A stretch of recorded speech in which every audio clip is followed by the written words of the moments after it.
1년에 단 한 달 열리는 신비로운 습지가 있다. 다양한 생물들의 은신처이자 삶의 터전이 돼주는 곳. 육상 생태계와 수상 생태계를 연결시켜주는 가교 역할을 하는 아주 중요한 인공적으로 조성됐지만 세월이 흘러갈수록 독자적인 자연 생태계를 구축하고 있는 울산 회야댐 생태 습지. 잘 보존된 습지가 도시와 인간에게 가져다준 혜택은 무엇일까?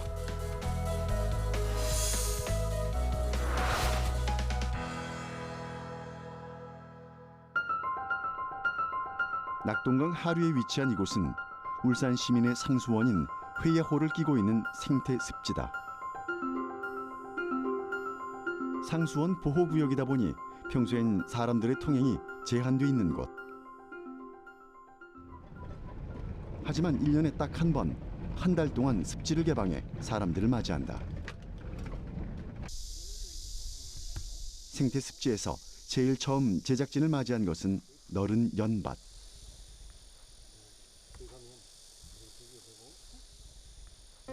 끝없는 연잎 위로 연꽃도 싱그럽게 피어 있다.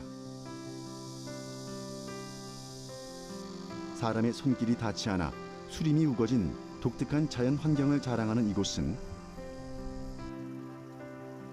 다양한 동식물들을 품고 있어 울산의 DMZ라고도 불린다. 덕분에 자연의 아름다움을 보다 가까이에서 느낄 수 있다.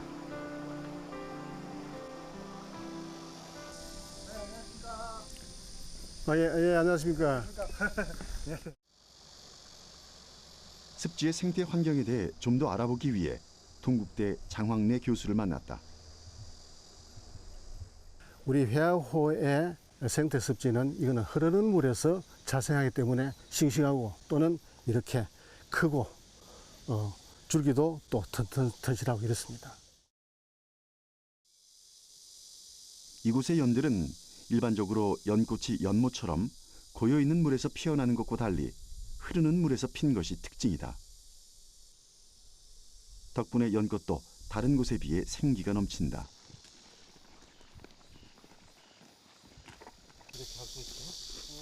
연이 자라는 환경을 관찰하기 위해 물이 흐르는 습지 안으로 직접 들어가 봤다. 시원하게 좋다. 그러게요. 물도 시원하네. 물쪽도 되질 않고. 연잎 줄기는 어른 키 높이를 훌쩍 뛰어넘었고 큼지막한 연잎은 뜨거운 여름 햇살마저 가릴 정도다. 연대가 이렇게 길고 또 싱싱하고 연잎이 이렇게 큽니다. 어떤 그 잠자리라든가 새라든가 그리고 또 오리도 있습니다. 이러한 그 동식물들이 여기서 서식을 하고 알을 놓고 생활하고 있죠. 다른 지역에서는 좀처럼 보기 드문 거대한 연들의 향연.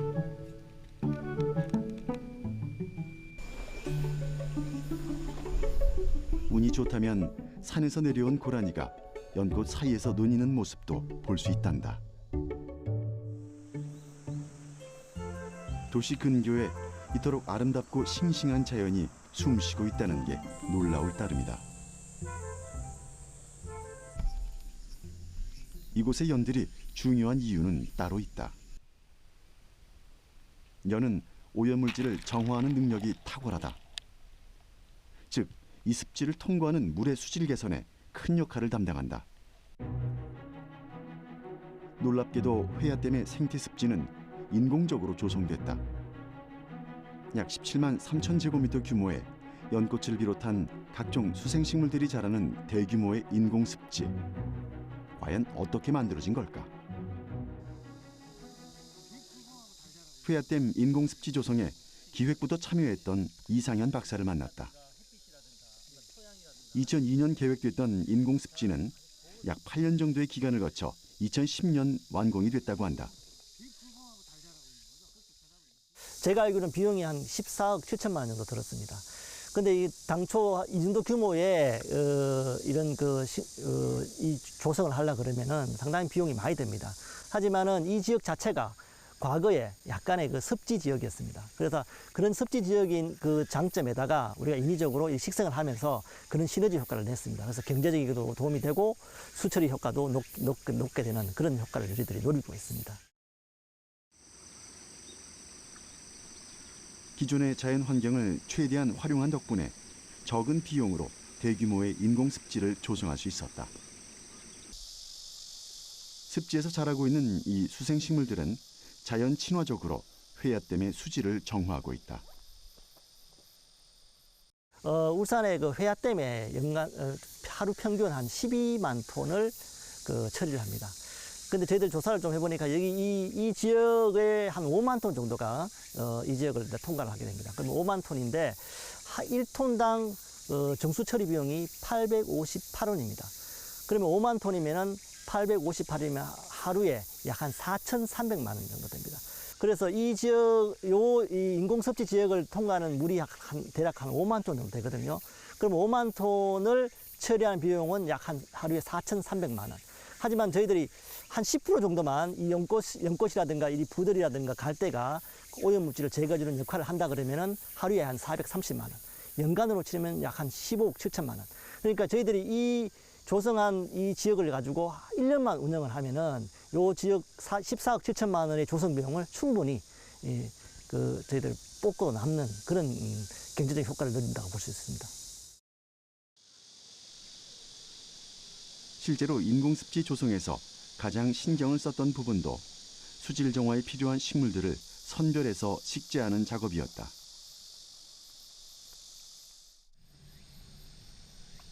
처음 시작은 연꽃과 갈대, 부들 등 30여 종의 수생식물이었으나 매해 식물의 종류도 늘어나고 그 규모도 점점 커지고 있다고 한다. 연꽃이면 연꽃, 갈대면 갈대 이렇게 하나만 심으면 될 것 같은데 왜 이렇게 골고루 심으셨나요? 우리가 보통 이 인공습지라 하지만은 그래도 가능하면은 제일 자연에 가깝게 저희들이 이제 계획하고 싶은 겁니다. 그래서 생물의 다양성 측면에서 연꽃도 있고 갈대도 있고 이 개구리밥도 우리가 부엽식물이라서 우리가 수질 정화 효과를 누리고요. 요 밑에 이게 제가 보기에는 그 말 같은데 금정말 같은데 이 말도 수질 정화 효과를 누릴 수 있습니다. 이 말은 보시면은 이게 밑에 이제 침수식물인데 이 유속을 느리게 합니다. 유속을 느리게 하니까 그 오염물질이 침전시키는 역할도 하고요. 그리고 또 이게 식물이다 보니까 자연스럽게 질소나 인을 제거하는 그런 효과도 같이 볼 수 있습니다. 개구리밥이랑 여기 밑에 말도 다 직접 식생하신 건가요? 이 개구리밥하고 이 말은 식생을 하지 않았고 아마 이게 자연스럽게 이게 조성이 된 것 같습니다. 어차피 이런 습지에는 이런 그 식물들이 서식을 하거든요. 그래서 아마 이 습지가 조성되면서 이렇게 자연스럽게 요게 말들이 서식하는 것 같습니다. 이 자연은 스스로 이렇게 살아가는 능력이 있습니다. 그래서 어떤 우리가 그런 공간만 마련해주면은 굉장히 생태적으로 건강하게 스스로 그렇게 작동을 합니다. 무작정 자연을 개발할 것이 아니라 습지를 의무적으로라도 보존해야 할 이유, 혹은 인공적으로라도 조성해야 할 이유가 바로 여기에 있다. 다양한 생물종의 삶의 터전이 돼주기 때문이다. 습지는 우리가 생태적인 기능을 보면은 이 육상 생태계, 즉 산에 있는 육상 생태계와 저 물이라는 수상 생태계를 갖다 연결시켜주는 그 가교 역할, 전리 역할을 합니다. 그래서 육상 생태계에 있는 그 동물들이 이 습지를 통해서 먹이 활동도 하고 은신처 역할도 하고 또 수생 생태계가 또 풍부하다 보니까 수생식물들, 식물도 될 수 있고 어류도 될 수 있습니다. 그 어류도 여기서 살면서 이렇게 육상과 수생과 습지를 통해서 이 모든 생태계가 완벽하게 그 구조를 갖추는 그런 형태로 보면 되고요. 그것이 좀 더 생태적으로 건전하고 건강하게 만드는 아주 중요한 역할을 하고 있습니다. 습지가. 1년에 한 달만 제외하고는 사람 손이 닿지 않은 곳이다 보니 신비로운 자연이 고스란히 보존돼 있다.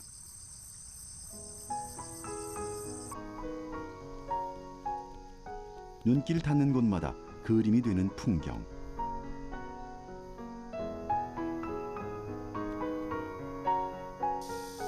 평소 보기 힘든 동물들과 마주하는 것은 아주 특별한 경험이다. 잠시 눈을 감고 소리에만 귀 기울여 보면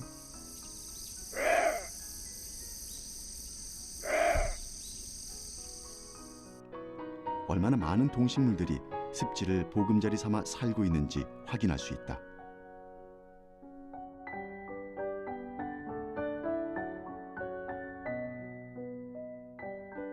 이게 이제 갈대가 굉장히 높다 보니까 식물로 의한 정화 효과도 있지만은 동식물들 말고 이제 동물들 이 굉장히 은신하기 좋은 그런 서식처 역할도 합니다. 저희들이 2013년도에 여기 조사를 좀 해봤습니다. 동물 조사하고 식물 조사를 해봤는데 동물은 뭐 여러분 잘 아시는 그 사기라든가 수달 같은 환경부 멸종 위기 종이 여기를 서식하는 걸로 저희들 확인을 했고요. 기타 너구리라든가 각종 뭐 파충류도 여기 많아 있습니다. 그래서 저희들 한번 조사를 해보니까 약 한 40여 종의 포유류가 여기에 이제 서식하는 걸로 저희 조사를 했고, 그 식물이 한 60여 종이 되고요. 그래서 동물과 식물을 합하면은 뭐 도합 한 100여 종이 있습니다. 그래서 저희들이 만약에 곤충이라든가 뭐 어류라든가 이런 걸 조사하면 굉장히 많은 종들이 발견될 걸로 저희들 파악을 하고 있고요. 결론적으로 보면은 이 지역이 생태적으로 굉장히 건강하다. 그래서 동물도 서식할 수 있고 이런 은시처 역할도 하기 때문에 식물도 굉장히 좋은 환경에서 잘 자라고 있는 그런 생태적으로 굉장히 중요한 거점 지역으로 저희들 보고 있습니다.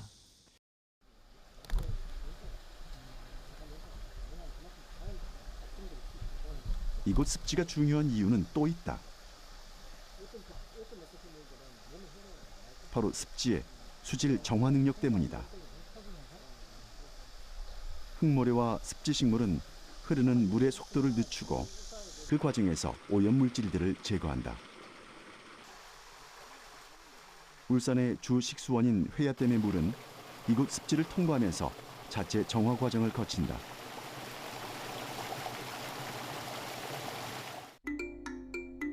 덕분에 이곳은 한여름 낙동강 유역에서 문제가 되는 녹조 발생량도 적은 편이다. 생태습지는 회야댐의 상류에 위치하고 있다. 제작진은 회야댐의 수질 상태를 알아보기 위해 직접 댐을 찾아가 봤다. 여름철 폭염으로 녹조가 심각하다는데 회야댐의 상태는 과연 어떨까? 여기는 일반 강과는 좀 달라 보입니다. 네, 여기는 상수 원수로 사용되는 호수이기 때문에 아무래도 물이 정체되어 있는 곳입니다. 그렇기 때문에 지금과 같은 폭염에는 조류 번식이 많아질 수 있거든요. 온도가 높고 기온이 높을수록 좀 더 자주 채수를 해서 이제 수질 검사를 하고 있습니다.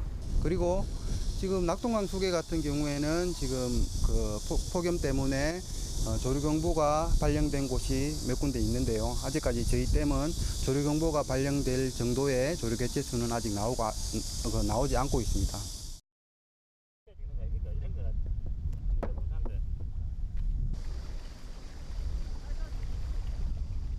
다른 지역과 달리 조류 경보가 발생하지 않았다는 회야댐. 제작진은 물 상태를 제대로 알아보기 위해서 수질 연구팀을 따라 배를 타고 내부로 들어가 보았다.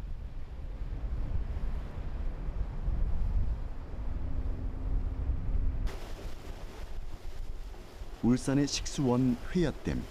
과연 수질은 어떨까?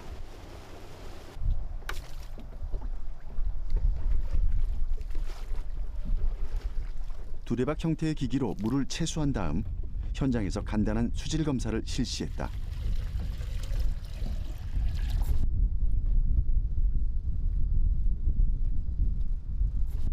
눈으로 보기엔 깨끗하게 느껴지는데 과연 어떤 결과가 나올까?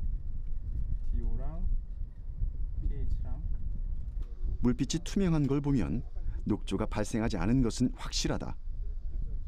생태 습지를 통과한 물의 상태, 예상을 빗나가지 않았다. 저희 댐 같은 경우에는 상류에 생태 습지가 조성되어 있습니다. 그 생태 습지에서 보통 조류가 자라는 데는 질소와 인이 굉장히 중요한데요. 그 생태 습지에서 질소와 인을 어느 정도 제거를 한 다음에 물이 유출되기 때문에 아무래도 그 다른 곳보다는 조금 더 상황이 나은 것 같습니다. 습지의 수질 정화 능력을 보다 확실히 알아보기 위해서는 습지로 유입되기 직전의 물, 즉 원수의 상태를 알 필요가 있다.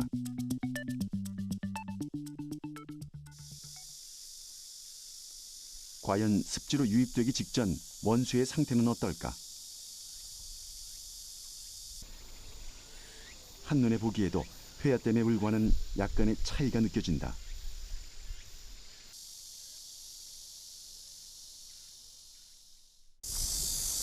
여기가 지금 그 원수인가 봅니다. 예, 처음 물이 들어가는 거. 이곳이 그 회화강 물이 습지로 유입되는 곳입니다. 아, 예. 그럼 채수를 하실 거죠? 예, 들어가시죠. 예.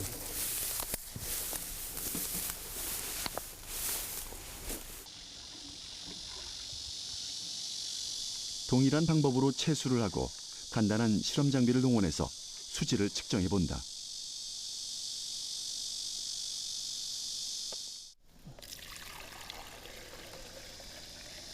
채수한 물의 빛깔부터 좀 전과는 많이 다르다. 수치를 통해서 확인하는 것이 가장 정확한 비교일 터. 과연 결과는 어떨까? pH가 조금 높긴 한 것 같은데 뭐 디오 같은 경우에는 충분히 나와주고 있는 것 같네요.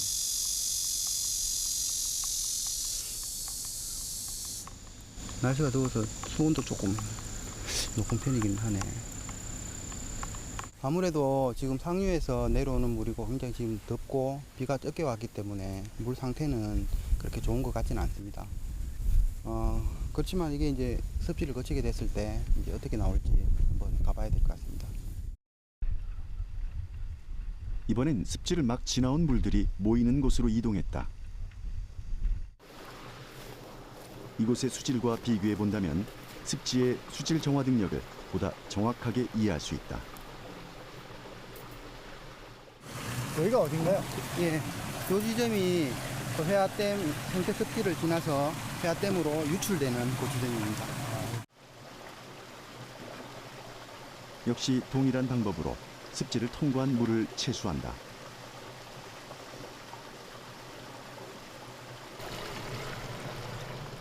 확실히 물빛이 맑아졌다. 회화댐에서 제일 처음 측정해본 투명한 물빛 그대로다. 예, 지금 회화댐 생태 습지에 대한 수질 검사 결과 BOD 같은 경우는 74.5%, 총질소는 41%, 총인은 32.9%가 제거된 것으로 나타났습니다. 그러면 효과가 좋은 건가요? 네, BOD 같은 경우에는 굉장히 효과가 좋은 거고요. 유입수 BOD 값이 4.7 ppm이었고요. 유출수의 BOD 값이 1.2 ppm이니까 그것을 하천수의 생활환경 기준에 적용을 하게 되면 보통인 물이 생태 습지를 거치면서 수질이 정화돼서 그 좋음의 물로 그 유출이 되는 것을 알 수 있습니다. 사실 이런 결과는 물속만 비교해봐도 알 수 있다. 습지로 유입되기 이전 원수의 상태는 가시거리도 나오지 않을 정도로 탁하다. 하지만 습지를 거친 물속은 다르다.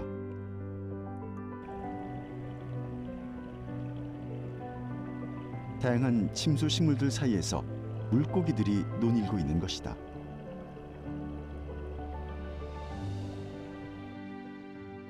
자연 친화적인 인공 습지를 조성해서 그 BOD 같은 경우에 80% 가까이 제거할 수 있다는 것은 사실 돈으로 환산할 수 없는 굉장히 큰 노력이라고 이제 보여집니다.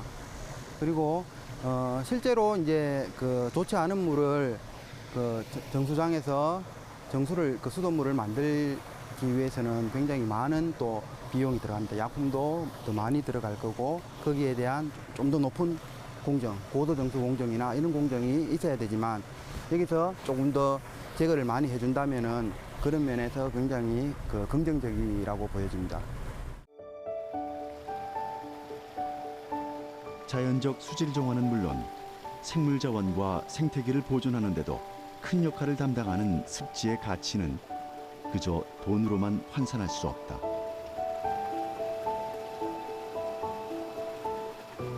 자연 습지가 보존돼야 하고 인공 습지 조성이 필요한 이유가 바로 여기에 있는 것이다.